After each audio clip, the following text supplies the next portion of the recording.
Hello students, welcome to my channel doctor Om Prakash. Students, मैंने previous lecture पर आपको NaBH4 से रिलेटेड कुछ हाफ पार्ट आपका कवर किया था। जो रिमेनिंग पार्ट है वो मैं आज कवर कर रहा हूँ इस वाले लेक्चर पे, राइट। तो NaBH4 मैंने आपको बोला था कि it is a sodium borohydride, it is a hydride donor. ये आपका एक हाइड्राइड डोनर होता है और बेसिक होता है, ठीक है। मैंने कुछ नोट लिखा है, वेरी वेरी इंपॉर्टेंट, ठीक है। NaBH4 is a basic in nature and strong reducing agent, ठीक है। जनरली कार्बोनिल कंपाउंड्स को अल्कोहल में कन्वर्ट करता है। कार्बोनिल में आपका कीटोन हो सकता है और एल्डिहाइड हो सकता है, राइट। सोडियम साइनोबोरोहाइड्राइड यानी कि NaBH3CN is a mild reducing agent. मैं आपको बताना चाहूँगा कि यार जो सोडियम बोरोहाइड्राइड के NaBH4 के जो डेरिवेटिव्स होते हैं, जैसे आपका NaBH3CN है, NaBHOAC का होल थ्राइज है, ये जो डेरिवेटिव होते हैं NaBH4 के, वो क्या होते हैं आपका जनरली माइल्ड रिड्यूसिंग एजेंट होते हैं, right. It is a good reducing agent. It is more sensitive for the base if carbonyl and iminium groups are present.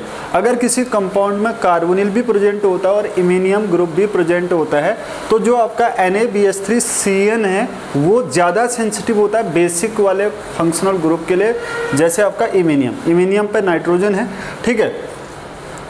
तो present then iminium groups is more reactive for such type of reaction, यानी कि mild reducing agent NaBH3CN is used, ठीक है। इस case में हम NaBH3CN use करते हैं जब आपका किसी कंपाउंड में एक तो आपका कार्बोनिल होगा, दूसरा आपका इमीनियम होगा। तो हमें केवल इमीनियम ग्रुप को अगर रिड्यूस करना है तो हम NaBH3CN को ज़्यादा बेटर आपका सिलेक्शन हम NaBH3CN का करेंगे NaBH4 के कंपैरिजन में, राइट। तो जैसे आपका NaBH3CN है, यहाँ पर आपका कार्बोनिल है और यहाँ पर आपका इमीनियम ग्रुप है। अब मुझे केवल रिड्यूस करना है आपका इमीनियम वाले पार्ट को और कार्बोनिल को एज इट इज रखना है।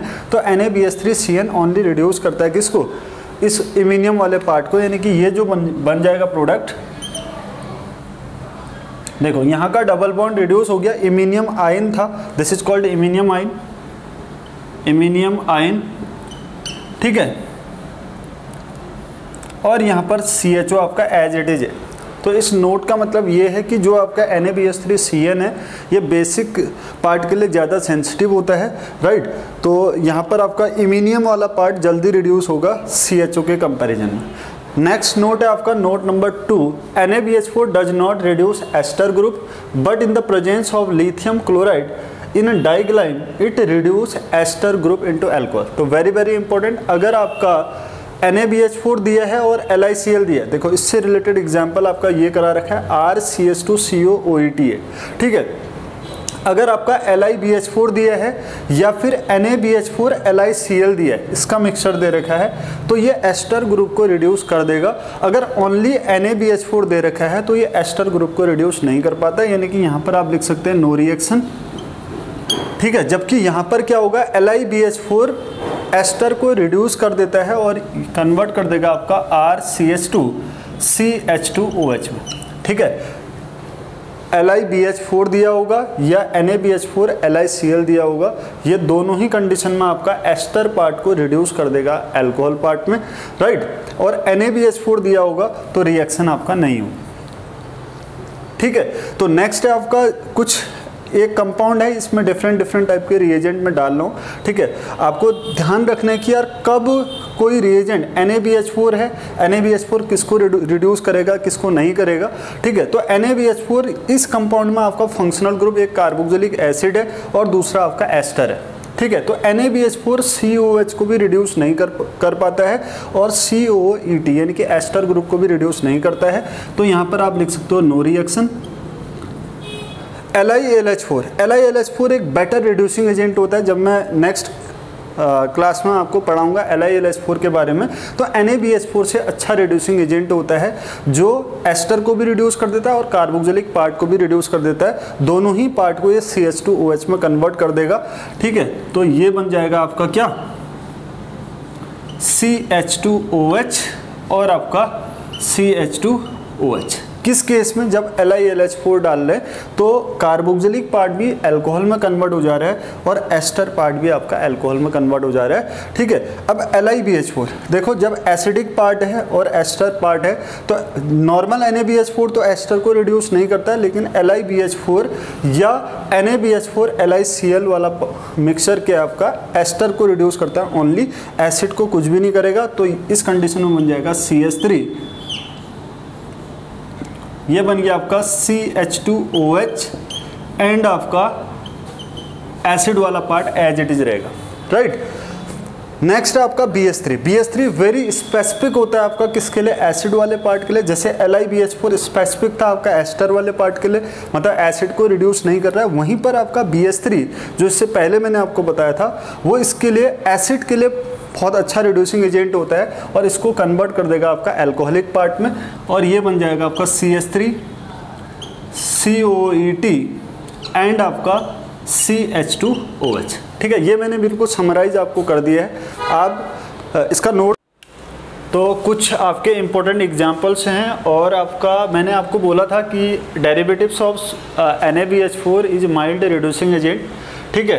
तो कुछ डेरिवेटिव हैं जो वेरी वेरी इंपॉर्टेंट। NaBH4 की रिएक्शन जब CH3COH के साथ करते हैं तो उससे जो डेरिवेटिव बनेगा वो बनता है आपका NaBHOAC का होल थ्राइस। यहाँ पर हमने 3 मॉलिक्यूल आपके CH3COH के ले रखे हैं, तो OAC हम उसको बोल सकते हैं। NaBHOAC का होल थ्राइस आपका ये एक बोरेन बन गया। डेरिवेटिव किसका है, NaBH4 का है, यानी कि ये एक माइल्ड रिड्यूसिंग एजेंट होता है।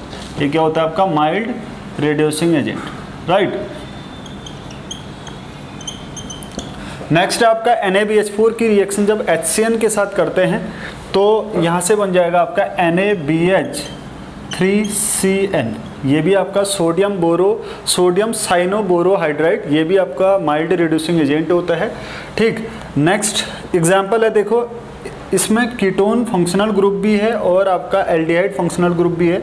जब कीटोन और एल्डिहाइड दोनों फंक्शनल ग्रुप हैं और इसकी रिएक्शन कर रहे हैं NaBHOAC होल थ्राइस से, तो मैंने आपको बोला कि ये जो रिएजेंट है ये आपका माइल्ड रिड्यूसिंग एजेंट है। तो देखो कीटोन की प्रेजेंस भी है और एल्डिहाइड की प्रेजेंस भी है कंपाउंड में, तो only it reduce aldehydic functional group in the presence of ketone, यानी कि ये ओनली एल्डिहाइड फंक्शनल ग्रुप को ही रिड्यूस कर पाएगा, कीटोन को रिड्यूस नहीं करता है। तो यहाँ से जो प्रोडक्ट मिलेगा वो मिलेगा CH3 CH2 C double bond O CH2 CH2 CH2OH, ठीक है। तो ये मिला आपका प्रोडक्ट, यानी कि NaBHOAC होल थ्राइस ने ओनली एल्डिहाइडिक फंक्शनल ग्रुप को रिड्यूस किया। क्यों? क्योंकि ये एक माइल्ड रिड्यूसिंग एजेंट है। किसका डेरिवेटिव है? NaBH4 का, राइट। तो नेक्स्ट आपका वेरी वेरी इंपॉर्टेंट, कई बार एग्जाम में पूछा गया है, epoxide ring opening bye NaBH4, ठीक है। देखो मैं आपको बता दूं कि जब हम इपॉक्साइड की रिंग ओपनिंग करते हैं, एक तो आपका जब भी इपॉक्साइड रिंग ओपन होता है तो या वो 2 तरीके से रिंग ओपनिंग होती है, या आपका स्टेरिकली हिंडर्ड साइड से ओपन होता है या स्टेरिकली लेस हिंडर्ड साइड से। तो हमेशा याद रखना स्टेरिकली मोर हिंडर्ड साइड से तब इपॉक्साइड की रिंग ओपनिंग होती है जब एक्टिवेटेड इपॉक्साइड होगा, यानी कि अगर मैं NaBH4 C2H5OH लेता हूं तो यहाँ पर कोई भी ऐसा रिएजेंट नहीं है जो इस इपॉक्साइड को एक्टिवेट कर रहा है। तो इस केस में जो इपॉक्साइड की रिंग ओपनिंग होगी वो स्टेरिकली लेस हिंडर्ड साइड से होगा। लेस हिंडर्ड का मतलब देखो यहाँ पर आपका R ग्रुप है, यहाँ पर बल्कि ग्रुप है, तो ये स्टेरिकली हिंडर्ड साइड है, और यहाँ पर कोई भी ऐसा ग्रुप नहीं है तो स्टेरिकली लेस हिंडर्ड है। तो जो NaBH4 से जो H नेगेटिव आएगा ये अटैक करेगा यहाँ पर और ये बॉन्ड शिफ्ट होगा ऐसे। तो यहाँ से प्रोडक्ट जो मिलेगा वो मिलेगा आपका O नेगेटिव एंड आपका यहाँ से क्या जुड़ गया आपका H, ठीक है। ये सोडियम बोरोहाइड्राइड का H था O नेगेटिव, और इसका इस पर आपका NaBH3 ये यहाँ पर जुड़ जाएगा BH3 नेगेटिव BH3 यहाँ पर जुड़ गया और Na, और ये सॉल्वेंट है C2H5OH, ये इसका हाइड्रोलिसिस करेगा। तो यहाँ पर अल्टीमेटली क्या आ जाना है आपका OH। तो मैं डायरेक्ट बना दे रहा हूँ, यहाँ पर आ जाएगा आपका ये CH3 और ये आपका OH। आई बात समझ? तो यहाँ पर क्या था, स्टेरिकली लेस हिंडर्ड साइड से रिंग ओपनिंग हुई क्योंकि इपॉक्साइड आपका एक्टिवेटेड नहीं है। तो आपको पॉइंट याद रखना है कि इपॉक्साइड की रिंग ओपनिंग एक्टिवेटेड फॉर्म में तो मोर स्टेरिकली हिंडर्ड साइड से होती है, और अनएक्टिवेटेड इपॉक्साइड आपका स्टेरिकली लेस हिंडर्ड साइड से आपका ओपन होता है, क्योंकि जस्ट SN2 टाइप की रिएक्शंस होती हैं, राइट। जैसे आपका ये इपॉक्साइड है NaBH3Cn, ये क्या इसका काम है आपका हाइड्राइड देना H नेगेटिव, और हाइड्राइड एक्ट करता है आपका न्यूक्लियोफाइल की तरह। BF3 क्या है आपका लिविस एसिड, ये आपका लिविस एसिड है। लिविस एसिड का काम क्या होता है एक्टिवेट करना। अगर लिविस एसिड नहीं भी होता, अगर कोई और एसिड होता मिनरल एसिड, वो भी इस इपॉक्साइड को रिंग ओपन करता, मतलब इपॉक्साइड को एक्टिवेट करता, क्योंकि इपॉक्साइड होते क्या हैं, एक साइक्लिक ईथर होते हैं, और आपको पता है कि जो ईथर हैं वो एसिड लेबाइल होते हैं, राइट। एसिड की प्रेजेंस में वो उनका जो बॉन्ड है वो वीक हो जाता है। तो यहाँ पर आपका BF3ET2, तो ये क्या करेगा आपका लिविस एसिड है, ये इसको एक्टिवेट करता है, क्योंकि बोरॉन के पास इलेक्ट्रॉन डेफिशिएंट ऑर्बिटल है। इस तरीके से इस पर आपका पॉजिटिव चार्ज डेवलप होता है, ठीक है। तो ये एक्टिवेट हो गया इपॉक्साइड। तो इस केस में जो यहाँ से H नेगेटिव एक्ट करेगा या अटैक करेगा, ये करेगा आपका मोर स्टेरिकली हिंडर्ड साइड से, तो ये रिंग ओपन इस तरीके से होगी, और ये बन जाएगा आपका CH3, और जो H नेगेटिव जुड़ा वो यहाँ पर जुड़ेगा, और यहाँ पर आ जाएगा आपका OH, ठीक है। ये क्या बन गया आपका OH बन गया। तो अल्टीमेटली हुआ क्या, इपॉक्साइड की रिंग ओपनिंग हुई, लेकिन कहाँ से हुआ था आपका स्टेरिकली मोर हिंडर्ड साइड से, राइट। नेक्स्ट है आपका नेक्स्ट एग्जांपल क्वेश्चन है CHOH का होल 4 CH2 है, यानी कि कार्बोहाइड्रेट फैमिली। कार्बोहाइड्रेट है कैसे पता चलता है, कार्बोहाइड्रेट में CHO और CH2OH आपका एंड में होता है, और बीच में CHOH की सीरीज होती है, ठीक है। ये एक CHOH हो सकता है या more than one polyhydroxy compound. Actually carbohydrate एक क्लास है, ठीक है, हाइड्रोक्सी कंपाउंड का, जिसमें कार्बोनिल फंक्शनल ग्रुप होता है। कार्बोनिल के अंदर या वो आपका कीटोन हो सकता है, या वो आपका एल्डिहाइड, यानी या कीटोज हो सकते हैं या आपका एल्डोज हो सकते हैं। ये आपका एक एल्डोज है, ठीक है। सपोज दैट ये ग्लूकोज है अभी, लेकिन इसका कॉन्फ़िगरेशन फिक्स नहीं है, तो हम बोल नहीं सकते कि ये ग्लूकोज ही होगा, क्योंकि CHOH राइट लेफ्ट कहाँ पर है ये एग्जैक्टली पता नहीं है। तो CHOH का होल 4 है, यानी कि ये कार्बोहाइड्रेट है। इसकी रिएक्शन जब TSNH-NH2 के साथ कर रहे हैं इन द प्रेजेंस ऑफ NaBH4, तो देखो यहाँ से आपका मैंने आपको एक मैकेनिज्म प्रीवियस वीडियो में बता रखी है। कार्बोनिल की रिएक्शन जब आपका इस रिएजेंट के साथ या हाइड्राजीन या आपका टॉसाइल हाइड्राजीन के साथ करते हैं तो हाइड्राजोन बनता है, यानी कि अगर ये ग्लूकोज होता तो ये ग्लूकोसाजोन बनेगा, ठीक है। NaBH4 की प्रेजेंस में जो CHO है, यानी कि C double bond O group है, ये आपका मिथाइलिन में कन्वर्ट हो जाता है। मैं अपने प्रीवियस वीडियो में मैंने इसका मैकेनिज्म आपको समझा रखा है, राइट। तो ये क्या हो जाएगा, CO ग्रुप आपका CH2 में कन्वर्ट हो जाता है, यानी कि CHO ग्रुप क्या है आपका C डबल बॉन्ड OH।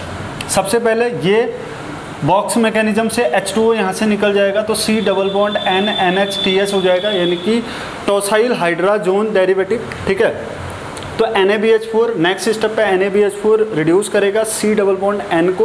पूरी मैकेनिज्म में प्रीवियस वीडियो में बता चुका हूँ, ठीक है। तो फिर आपका ये बॉन्ड टूटता है, N2 यहाँ से एक लिविंग ग्रुप के फॉर्म में निकलता है। तो ये जो CO है, ओवरऑल मैकेनिज्म से जो CO ग्रुप है वो CH2 में कन्वर्ट हो जाता है, यानी कि आपका प्रोडक्ट बनेगा CH3 CHOH का होल 4 CH2OH, राइट। तो यानी कि यहाँ पर ओवरऑल हुआ क्या, CO ग्रुप CH3 फॉर्म में कन्वर्ट हो गया, ठीक है। यानी कि CH2 एक H तो ऑलरेडी है, CO का CH2 बन गया, तो CH3 ओवरऑल बचा, राइट। तो नेक्स्ट आपका ये है, ठीक है, डाइजोनियम सॉल्ट है। तो NaBH4 के साथ रिएक्शन करते हैं तो ये N2 आपका लिविंग ग्रुप होता है, यहाँ से निकल जाता है, तो यहाँ पर आपका बेंजीन बन जाता है, ठीक है। टॉल्यूइन बनेगा, नीचे CH3 है तो इसको टॉल्यूइन बोलेंगे, तो ये H आ जाएगा, राइट। नेक्स्ट आपका NaBH4 है। अब इस पूरे कंपाउंड में देखो फंक्शनल ग्रुप आपके NO2 है, COH है और एजाइड है N3, ठीक है। देखो NaBH4 रिड्यूसिंग एजेंट है, आपको पता है NaBH4 it is a reducing agent. इसका काम क्या है, रिडक्शन करना, लेकिन रिडक्शन अब सारे फंक्शनल ग्रुप को तो रिड्यूस करेगा नहीं, ठीक है। इसमें से कुछ ऐसे फंक्शनल ग्रुप होंगे जिनको रिड्यूस करेगा, कुछों को नहीं करेगा। जैसे NO2 का रिडक्शन नहीं कर पाता है, एसिड का भी रिडक्शन नहीं होता है, ठीक है, रिमेंबर। तो जो N3 है एजाइड, आपको मैंने स्टार्टिंग में ही मैंने फंक्शनल ग्रुप जब NaBH4 का इंट्रोडक्शन दिया था तो वहाँ पर मैंने बोला कि एजाइड पार्ट भी आपका NH2 में कन्वर्ट हो जाता है, तो ये चीज़ बनेगा आपका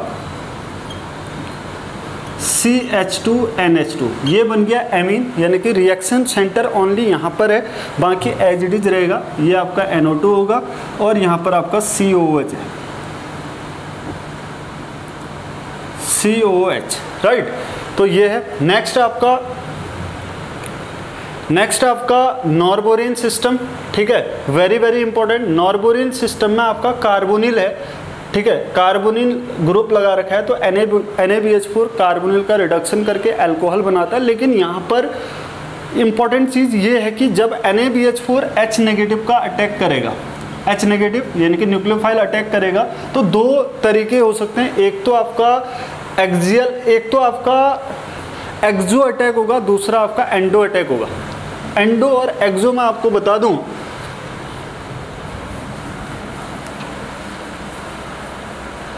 देखो अगर ये नॉर्बोरिन सिस्टम है, ठीक है, तो जो ये वाला यानी कि अगर ये दो हाइड्रोजन है, ठीक है, अब जो एक हाइड्रोजन ये वाला है H1 और ये वाला है H2, H1 जो हाइड्रोजन है वो कैविटी की तरफ है, ये कैविटी की ऐसे कुछ कैविटी बनी है, जो कैविटी की तरफ होगा उसको बोलते हैं आपका एंडो, और जो कैविटी से बाहर को होगा, अगर इस टाइप से बॉन्ड बना हुआ है नॉर्बोरिन सिस्टम में, एक बॉन्ड इधर को है, एक बॉन्ड इधर को है, जो इधर वाला होगा कैविटी की तरफ इसको बोलते हैं एंडो, जो कैविटी से बाहर की ओर डायरेक्शन में होगा उसको बोलते हैं एक्सो, यानी कि ये बॉन्ड है आपका एक्सो। तो नॉर्बोरिन सिस्टम में जनरली एक्सो और एंडो वर्ड्स यूज होते हैं। जैसे हम चेयर फॉर्म में आते हैं वहाँ पर हम एक्सियल इक्वेटोरियल वर्ड यूज करते हैं, राइट। तो अब जब आपको याद रखना है नॉर्बोरिन सिस्टम अनसब्स्टिट्यूटेड है, ये जो देखो जब हम नंबरिंग करते हैं तो नंबरिंग ब्रिज हेड से स्टार्ट होती है, यानी कि 1 2 3 4 5 6 7, ये 7th पोजीशन है। अगर ये 7th पोजीशन अनऑक्यूपाइड होती है, यानी कि 7th पोजीशन में कोई ग्रुप नहीं है, तो उस केस में जो अटैक होता है ऑलवेज वो एक्सो होता है। याद रखना, वेरी वेरी इंपॉर्टेंट। इससे रिलेटेड एग्जाम में, कॉम्पिटिटिव एग्जाम में कई बार क्वेश्चन पूछा गया है, तो आपको जस्ट ये याद रखना है कि 7th पोजीशन अगर ऑक्यूपाई है तब तो एंडो अटैक होगा, अगर 7th पोजीशन आपका अनऑक्यूपाइड है तब आपका एक्सो अटैक होगा, ठीक है। तो यहाँ पर देखो, यहाँ पर आपका अनऑक्यूपाइड है, ठीक है, तो जो H नेगेटिव है इसका अटैक कहाँ से होगा आपका, यहाँ पर लिख सकते हो एक्सो अटैक। आपको कैसे पता चला कि 7th पोजीशन देखने के बाद यहाँ पर कोई भी ग्रुप नहीं है तो एक्सो अटैक होगा, यानी कि ये जो कार्बोनिल है ये कन्वर्ट हो जाएगा आपका अल्कोहल में। एक्सो किसके रिस्पेक्ट में, आप अब ये एक्सो प्रोडक्ट है या एंडो है, तो ये है आपका एक्सो प्रोडक्ट, क्योंकि आपने H को देखना है, OH को नहीं, क्योंकि जो इनकमिंग ग्रुप है, इनकमिंग ग्रुप आपका एक्सो साइड से आया, ना कि OH, ठीक है। तो आपको H को देखने के बाद ये डिसाइड करना है कि ये एक्सो प्रोडक्ट है, राइट। ये जो CO है यहाँ पर, इस CO में C की जो C का जो हाइब्रिडाइजेशन है, CO में इस कार्बन का जो हाइब्रिडाइजेशन है वो sp2 है। अगर sp2 हाइब्रिडाइजेशन की ज्योमेट्री क्या होती है, प्लेनर, यानी कि ये ना ही एक्सो होगा और ना ही एंडो होगा। जब अटैक हुआ, अटैक होने के बाद आपका ये ग्रुप्स आपका एक्सो और एंडो में जा रहे हैं। तो नेक्स्ट NaBH4 7th पोजीशन आपका ऑक्यूपाई है, तो मैंने बोला कि जब अनऑक्यूपाइड होती है तो एक्सो अटैक होता है, तो ये ऑक्यूपाई है तो इक्वेटोरियल अटैक होगा, सॉरी मतलब एंडो अटैक होगा, तो ये बन जाएगा आपका